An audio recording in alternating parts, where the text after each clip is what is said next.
للموتور وللتاريخ وما أوسع الفارق بينهما. أقدم لكم حقيقة فريدة من نوعها تضع الحكم جهاد جريشة في مرتبة الأنبياء، ولكن عند الموتور وأمثاله من الزملكاوية المتعصبين فقط. جهاد جريشة هو الحكم الوحيد في تاريخ مصر من عام 1911 الذي يطبق قانون طرد لاعب من الأهلي سنويا بانتظام يفوق الوصف. في ربع نهائي كأس مصر طرد وائل جمعة أمام حرس الحدود، وخسر الأهلي المباراة والبطولة في 7 يناير 2009. في الدوري العام موسم 2008-2009 وقبل أن تجف بطاقته الحمراء من دماء وائل جمعة وضعها في قلب محمد بركات وطرده أمام اتحاد الشرطة، وتعادل سلبيا في 6 مارس 2009. وفي موسم 2010-2011 وبالتحديد في 12 مايو الماضي طرد حسام غالي أمام الاتحاد السكندري بإنذارين ثانيهما أقرب إلى الافتراء منه إلى القرار، وللأسف اعترف بخطئه بعد ذلك.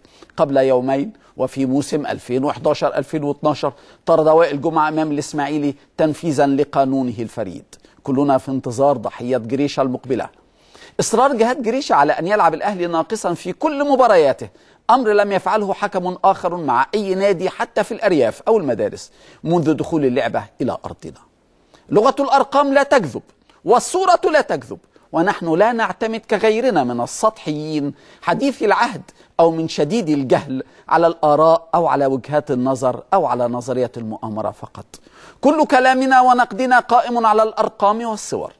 لو أن جريشة لم يكرر كل حالات الطرد ضد الأهلي كذبونا.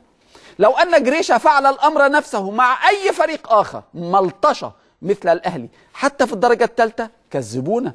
لو أن حكام بلدينا أو بلوينا لم يطردوا وائل جمعة 6 مرات محليا كذبونا. لو أن وائل جمعة تعرض للطرد ولو مرة واحدة على أيدي أحسن حكام إفريقيا في 20 مباراة في كأس الأمم عبر 3 دورات كذبونا.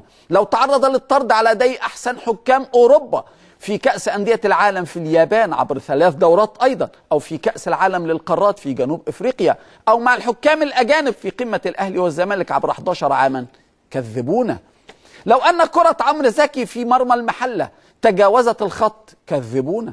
لو أن الحكم محمود عاشور لم يكن يقيد الإنذار ضد المقاولون لحظة تنفيذ الزمالك غير القانوني للهدف الثالث كذبونا. لو أن شيكابالا تعرض لأي مخالفة في ركلة الجزاء الوهمية التي عوقب الحكم بسببها في لجنة الحكام كذبونا. لو أن عبد الله السعيد كان في نصف ملعب الإسماعيلي وليس نصف ملعب الأهلي عند التسلل الفضيحة من السكران كذبونا. لو أن هدف بتروجيت في الأهلي لم يكن تسللا كذبونا. لو أن ميدو لم يكن متسللا عند بدء هدفه الأخير ضد تليفونات بني سويف كذبونا. يمكنكم أن تسبونا، أن تكذبون بالصوت العالي، بالألفاظ الخارجة، بالألفاظ الجارحة. يمكنكم أن تهددونا كالفتوة فهيم عمر على قناة الأهلي البيضاء. في عصر حسن حمدي معجزة زمانه في إيذاء ناديه تحولت قناة الأهلي إلى العدو الأكبر للنادي الأهلي وإلى المكروه الأول من جمهور الأهلي.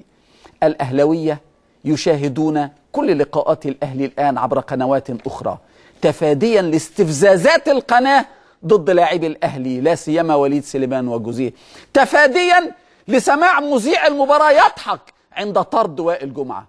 ولكن أنصار الأهلي يعودون لقناتهم للاستمتاع بالشيخ طه وعصام عبد المنعم وزكريا ناصف ونادر السيد أثناء التحليل، ويعودوا ليهجروا القناة في أغلب برامجها التي تحرص على استضافة كل من يؤذي الأهلي لتدعم موقفه نحو مزيد من الإيذاء للأهلي مستقبلا. أعود لاتصال فهيم عمر مع قناة الأهلي. الطريف أن كلامنا عن فهيم عمر هذه المرة كان أخف 1000 مرة ممن تحدثوا وطالبوا بدخوله السجن أو بشطبه. مقالات صحف الأهرام والأخبار والجمهورية بعد مباراة الأهلي ضد اتحاد الشرطة الموسم الماضي والاتحاد السكندري ضد الزمالك الموسم الماضي موجودة معنا. يا فخيم يا فتوة. وجود حسن حمدي رئيس الأهلي موظفا في الأهرام يكبل أيدي النادي عن الشكوى أو الوقوف بحزم أمام الادعاءات غير الصادقة من كل الصحف ضد النادي ولاعبيه ومدربه. والحقيقة أن وجود حسن حمدي رئيسا للأهلي جعل النادي الكبير تاريخا وجمهورا وألقابا واسما في موقف الضعيف مع الكل. مع جهاد جريشة. جهاد جريشة أخصائي في طرد لاعبي الأهلي.